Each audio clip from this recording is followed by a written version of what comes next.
देखो, सवाल है कि कोई भी एक कॉम्पिटिटिव एग्जाम जब भी आता है तो उसमें रीजनिंग सब्जेक्ट क्यों आ जाता है, जबकि एकेडमिक एजुकेशन में स्कूल कॉलेज में रीजनिंग को शुरू से पढ़ाने की कोई प्रथा नहीं रहती है।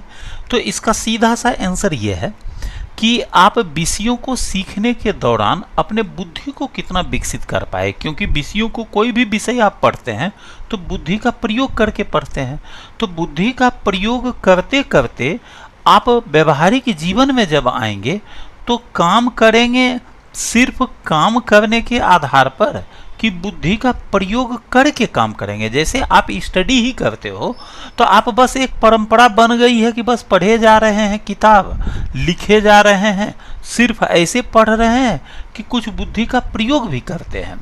जो बुद्धि का प्रयोग करके पढ़ने वाले होते हैं तो वो पढ़ते हैं, तथ्यों को लिखते हैं और वो टेस्ट देकर चेक करते हैं कि अगर हम एक चैप्टर रीजनिंग का मान लो सैलोगिज्म बना लिए, या मान लो मैथ का परसेंटेज पढ़ लिए हैं, या जीके जीएस का हम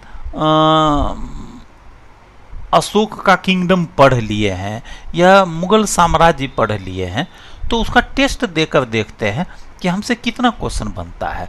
और टेस्ट देने में अक्सर देखो अभी ऑनलाइन में ये विद्यार्थी बहुत बेवकूफ़ बन रहा है ऑनलाइन के ऐप और यूट्यूब की पढ़ाई में, कि टीचर क्या करते हैं जो पढ़ाते हैं उसी से रिलेटेड क्वेश्चन दे देते हैं, तो वो तो क्वेश्चन आपसे बन जाएगा। इसलिए क्वेश्चन बनाने का तरीका नहीं, प्रीवियस ईयर के क्वेश्चन में चेक करो जो पढ़ाया गया आपको या जो आप पुस्तक से पढ़े हो, तो उससे प्रीवियस ईयर का क्वेश्चन सॉल्व अगर हो रहा है, बुद्धि का प्रयोग यही हुआ, तो हम इम्प्रूव कर रहे हैं। लेकिन हम पढ़े भी जा रहे हैं और प्रीवियस ईयर का क्वेश्चन में जब जाते हैं तो क्वेश्चन बनता नहीं है। परसेंटेज पढ़ के ख़त्म कर दिया, परसेंटेज का क्वेश्चन बन नहीं रहा है। तो अपने आप को एडिट और ऑडिट करना है कि हम और क्या करें कि ये चैप्टर मेरा मजबूत हो जाए। ये हुआ बुद्धि का प्रयोग करके पढ़ना।